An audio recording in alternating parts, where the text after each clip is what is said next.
వెంకటగిరి గ్రామశక్తి శ్రీ పోలేరమ్మ అమ్మవారి జాతర ఈ ఏడాది సెప్టెంబర్ 24, 25వ తేదీలలో జరగనుంది. ఈ సందర్భంగా ఇవాళ మొదటి చాటింపు కార్యక్రమం దేవాదాయ ధర్మదాయ శాఖ అధికారులు నిర్వహించారు. ఈ కార్యక్రమంలో మొట్టమొదటిగా కంపాలెం నందు బొడ్డురాయిగా పిలువబడే శ్రీ పోలేరమ్మ అమ్మవారికి ప్రత్యేక పూజలు నిర్వహించారు.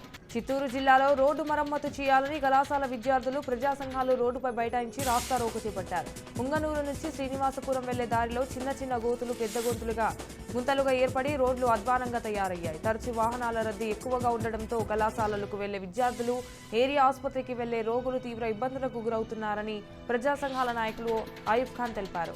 కడప జిల్లా బద్వేలులో జోరుగా గంజాయి విక్రయాలు జరుగుతున్నాయి. గంజాయి స్థావరాలపై స్పెషల్ ఎన్ఫోర్స్మెంట్ టీం దాడులు నిర్వహించారు. కుమ్మరికొట్టాలు సమీపంలో 5 కేజీల గంజాయిని పోలీసులు స్వాధీనం చేసుకున్నారు. 5 మందిని పోలీసులు అదుపులోకి తీసుకున్నారు.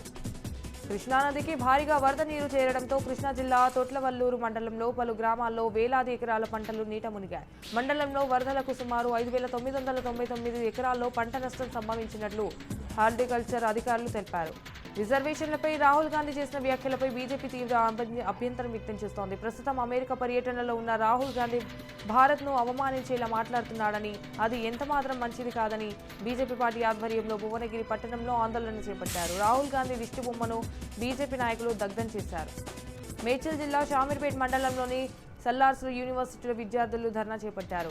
నల్లార్సు న్యాయ విశ్వవిద్యాలయంలో లా విద్యార్థులు సమానంగా తమకు హక్కులు కల్పించాలని డిమాండ్ చేస్తూ నల్లార్సు ప్రధాన గేటు ముందు బీబీఏ, ఎంబీఏ విద్యార్థులు నిరసన వ్యక్తం చేశారు.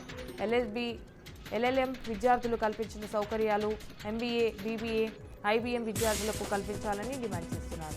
సంగారెడ్డి పట్టణంలో బీజేపీ కార్యకర్తలు పెద్ద ఎత్తున కాంగ్రెస్ డౌన్ నినాదాలు చేశారు. కాంగ్రెస్ ప్రతిపక్ష నాయకుడు రాహుల్ గాంధీ చేసిన అనుచిత వ్యాఖ్యలకు గాను దిష్టిబొమ్మను దహనం చేశారు. నరేంద్ర మోడీ నేతృత్వంలో ఆర్థిక వ్యవస్థ మరింత బలపడుతుందని, దేశం అభివృద్ధి చెందుతుందని కొలుకూరు రాజశేఖర్ రెడ్డి అన్నారు.